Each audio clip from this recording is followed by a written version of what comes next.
Hi everyone, welcome to Itsy Bitsy's live read from Earl of Darby, Once Upon a Widow, number 4, by Aubrey Wynne. Prologue. Mayfair, London, December 24th, 1814. I just admit, Mama, you were right. Nicholas tugged at his caviar snowy white against the dark blue of his waistcoat. She is a diamond of the first water. Of course she is. The betrothal benefits both families. Lady Alice and I will have beautiful grandchildren, and you will not lose your inheritance. I will never forgive your father for his recklessness, gambling away such a sum. Lady Darby's expression hardened as she spoke of her husband, but her tone was that of a doting mother. You are the most handsome viscount in London. What an earl you will make one day. Let's not wish father away too soon. It was not all his fault. Nicholas took a final look at his own reflection, a mirror image of his mother's that peered back at him. They had the same burnished gold hair and clear light blue eyes, but the lines around her mouth had deepened, and more lines increased her forehead. Their gazes held for a moment, and then she busied herself, blushing imaginary specks from the back of his waistcoat. The Duke of Colvin cheated. Granted, father never should have staked so much on a hand of cards, but the man is a blackguard, and his son is no better, perhaps worse if on digits are true. Yes, she muttered, still avoiding his eyes. I've heard the same. Now it's your wedding day, and we should speak of happier times to come.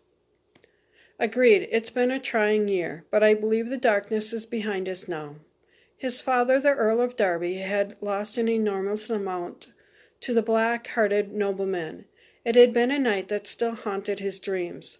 Colvin's taunting, the slow anger that had built in the Earl, the vicious, snug smile that the extra ace had been laid on the table. Nicholas knew the man had cheated, but could not prove it. One didn't accuse a duke without proof. Even then, it would have been dangerous. They'd had to sell most of their property to settle the debt of honor and avoid scandal, barely holding on to the estate. The debacle had taken a toll on his father's health. You seem to have come to the rescue, Mamma. Nonsense. Lady Henning wanted her daughter to move up in the rank. As a baron's wife, this is quite a feather in their cap.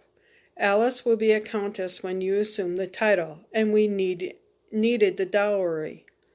And the lady was willing? You asked her yourself, did you not?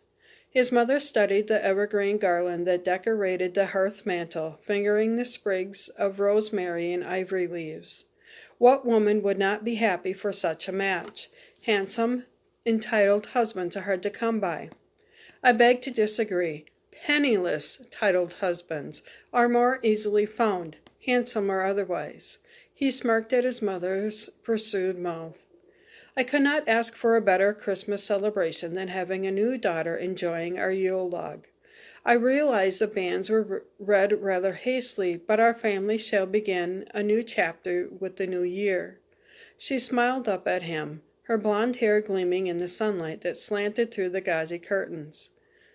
On tiptoes, she kissed his cheek. I must go. We leave for the church within an hour. As Nicholas watched her go, the image of his own children playing in front of the Yule log crossed his mind. He wanted children, several at least. Would they be dark like Alice or fair like himself? His stomach explicitly tightened at the thought, and he attributed the discomfort to the approaching wedding and loss of bachelorhood. Nicholas and his best friend from university, Gideon, the future Earl of Stanfield, stood before St. George's, Hanover Square. The giant columns towered over them as they stood on the steps of the church, complete opposite in looks and temperament, and they had made quite a name for themselves during their time at Cambridge. So, did Lady Darby attach the leg shackles, or was this of your own making? Gideon grinned, his black hair shining in the morning light. deep blue eyes twinkling with laughter. Though I admit Miss Alice would tempt the scotchiest of bachelors.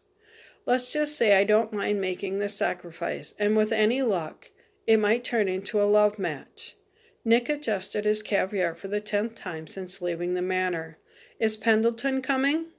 He'll be here. Gideon slapped his friend on the back. The Viscount Pendleton was the third member of their infamous university trio. Nervous? I wouldn't call it that. More a sense of foreboding. He shook his head. I've been listening to Sarah and her fairy tales too much of late. The Grimm brothers have her mesmerized. Your sister doesn't need anything to spark her imagination. Gideon reached inside his coat and pulled out a flask. A flash of lightning to steady the hand? Gladly accepted, my friend. Calm yourself, Alice. I didn't mean to raise my voice. Nick smoothed back her rumpled dark hair, tipping up her chin. Deep shadows below those shimmering coffee eyes made her pale skin almost glow.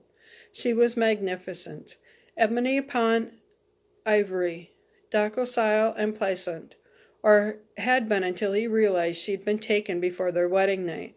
While consummating their union, he'd found that there was no barrier within her to breach. I was just surprised you weren't a virgin. There is someone else? You've already given your heart to another? A first love, an infatuation perhaps. This young love would fade in time. He was confident in his looks and love-making skills to overcome the first attempt of a clumsy boy. She sniffed and shook her head, raven waves bouncing against her bare shoulders. I can't continue this charade any longer. I am so sorry. So sorry. I beg your pardon? An icy finger of dread skidded down his spine. She lifted a tear-stained face to him. I am with child. He froze. The muscles of his face paralyzed. His mouth hung open, but no words would emerge. Heat washed over him as her Propitious words sunk in. Trying to pull his thoughts together, he tied his shirt front closed. Hell and damnation. An annulment. He would get an annulment. I was forced. Raped? He blew out a breath and ran his fingers through his hair. She had led on a previous suitor, a flirtation gone badly. This was not how his wedding night was supposed to play out. Who is he? A nobleman's son. Mamma said it would be his word against mine, that he would never be brought to justice, but I would be ruined. She grabbed his arm as he tried to stand. Please, our mothers came up with the idea. I was against it, but I was pregnant. That it would be easy enough to pass the whoresome off as my child. I was in need of funds, and you were in need of a husband. The spark of anger ignited, flames burning his stomach. What an imbecile he had been.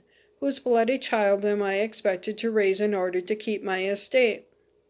Mamma said it must be kept secret. He must never know. He's a vicious, despicable man. We don't know what he would do. Her eyes went wide with fear. Those full lips he just kissed trembled. Please don't make me tell you.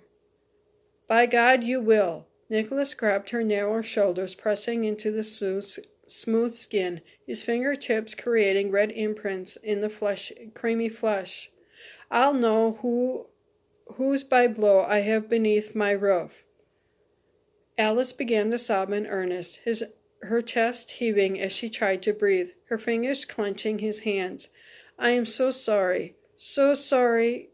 Her head moved back and forth as she muttered her apology over and over.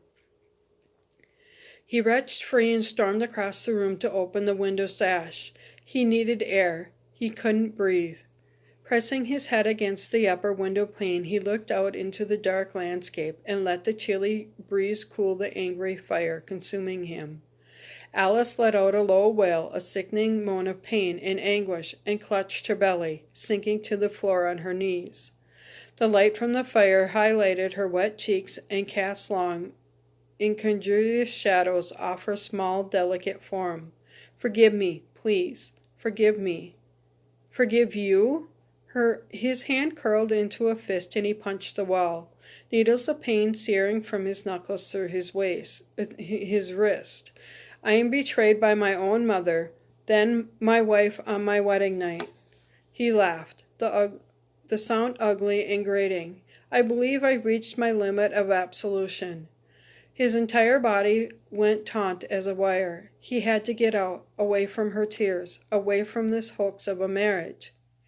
He'd been used. Nick pushed away her clinging hands as he dressed, barely registering the crimson smear his bloody knuckle left on the sleeve of her night rail.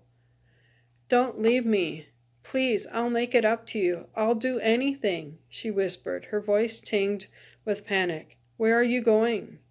"Away. Any place I won't have to look at another confining female." He yanked on his boots and threw open the door. "When I return tomorrow, we will sit down with both of our dear mothers. By Christ, I will learn the truth." Storming down the hall, he bit out orders to the footman to bring around his carriage. "No, have my horse saddled instead." He needed to get away. He needed to get drunk. He needed to wipe away this nightmare out of his mind.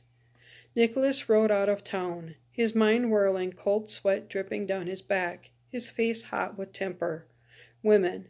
If his own mother betrayed him like this, how could he ever trust another female? He thought of his sister, her innocent face, and wondered if she would also grow detupulous like with age. As he entered the outskirts of town, he squeezed his gelding's sides, sending Arthur into an easy canter and breathing in the chilly night air. The stars were bright in the black sky and twinkled merrily, mocking his mood. No snow tonight. With a sharp kick, they galloped on, white puffy clouds trailing behind them as Nicholas left his wife and that horrid scene behind. The pounding of hoofs seemed to beat in the same rhythm of his mind. Bloody hell, bloody hell, bloody hell. By the time the horse tired, his anger had eased. Calmer and more rational, he turned his mount around and headed back toward the lights and noise of London. Yes, Alice had deceived him, but she'd been as much of a victim of their mother's scheming as he had been. The poor girl had been raped, packaged off to a convenient husband, and never had the chance to look for love or even affection. Never had a say in the matter. At least, he'd had a choice. It would take time to adjust to the fact she was with child, but they had consummated the marriage, and he needed her dowry. Without it, his family would be on the rocks. His pride had been dented when he'd seen himself as hanging on Alice's sleeve. The arrangement, too, one-sided for his liking, but now it seemed they were even. They were using each other. So be it. He'd deal with his mother later. For now, he'd go home to his wife and tell her that they would come to an agreement and move on with their lives. He'd pray to God she had a girl. There was no way he would acknowledge a bastard as his heir. Nick arrived back at the terrace house, a sleepy groom waiting on the steps to take the reins. "He needs a good cooling down. I rode him hard." He took the stairs 2 at a time and threw open the door to his rooms, his chest heaving with the effort of the ride and 2 long flights of stairs. "Alice?" It was cold. Had the servants let the fire die? In the sitting room of their apartment, a note lay on the table to the door. Next to the door, he collected it from the silver tray, recognizing his name written in flowing letters. Thank you for listening to this portion of this story.